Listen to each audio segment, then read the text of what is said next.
अस्सलाम वालेकुम नाजरीन। दोपहर का वक्त था, गर्मी इंतहा पर थी।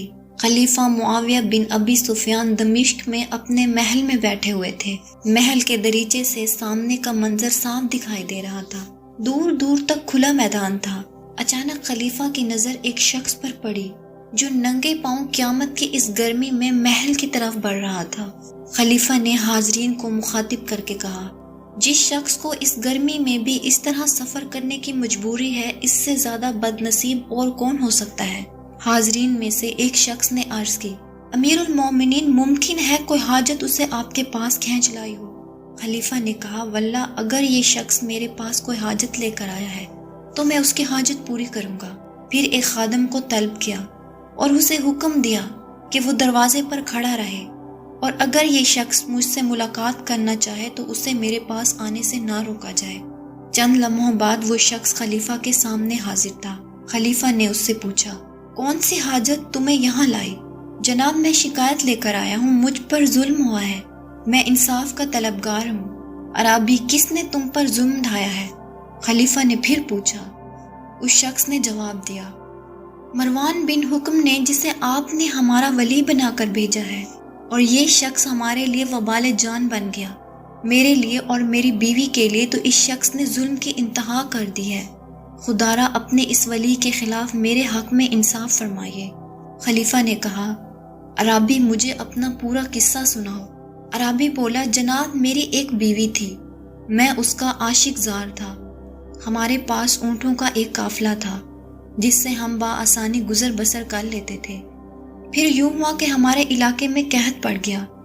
मेरी हालत अबतर हो गई और मेरे पास मालो दौलत में से कुछ भी बाकी ना रहा। मेरी बीवी सआद के बाप को जब मेरी इस हालत की खबर हुई तो वो जबरदस्ती मेरी बीवी को मेरे घर से ले गया।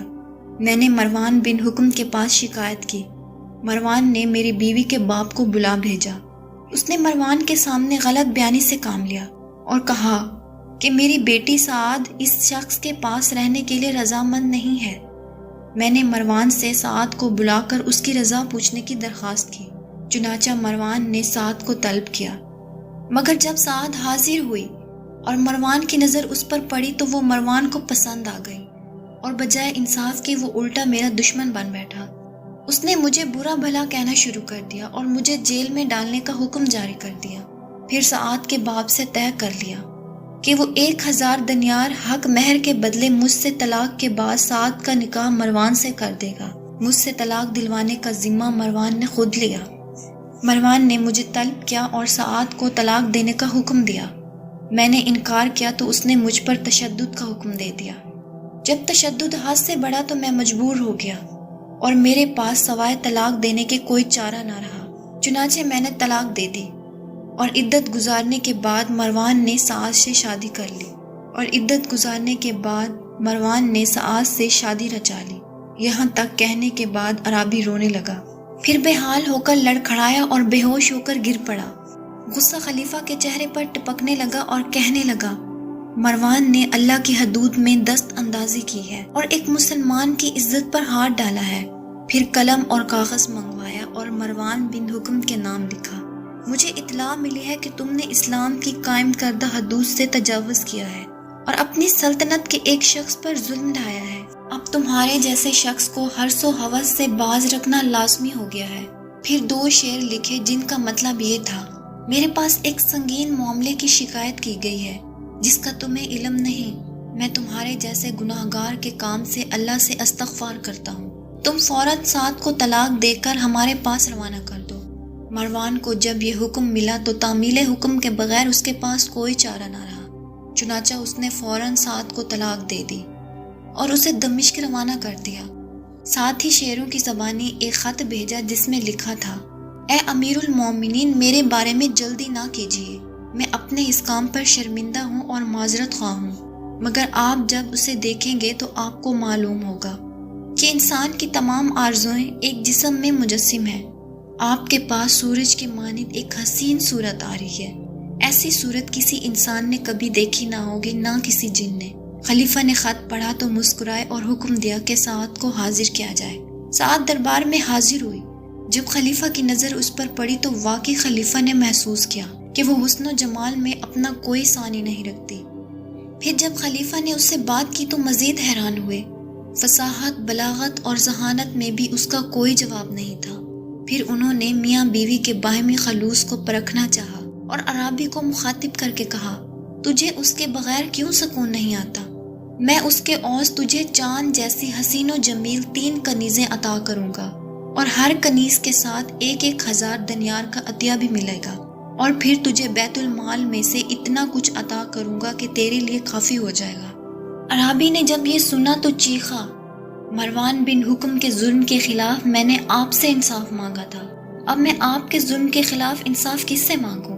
خلیفہ مسکرائے اور بولے، تجھے اقرار ہے کہ تو نے سعد کو طلاق دے دی تھی؟ مروان بھی اسے طلاق دینے کا اقراری ہے۔ اب ہم سعد کو اختیار دیتے ہیں کہ وہ جسے چاہے اپنے لیے اختیار کر لے۔ پھر سعد کی طرف دیکھ کر اسے کہنے لگے، سعد اب تم بولو، تم کسے اختیار کرنا چاہتی ہو اور تمہیں کون زیادہ پسند ہے؟ 3 شخصوں کے درمیان تمہیں فیصلہ کرنا ہے، ان میں سے ایک ہے امیر المومنین اپنے محل کے ساتھ، دوسرا ہے مروان بن حکم اپنے ظلم کے ساتھ، اور تیسرا ہے عرابی اپنے بدحالی کے ساتھ۔ سعد نے شعروں کی زبان میں فوراً جواب دیا، اگرچہ یہ شخص مفلس اور بدحال ہے، مگر میرے نزدیک اپنی ساری قوم اور سارے عزیزوں سے زیادہ باعزت ہے، اور یہ مجھے عزیز تر ہے۔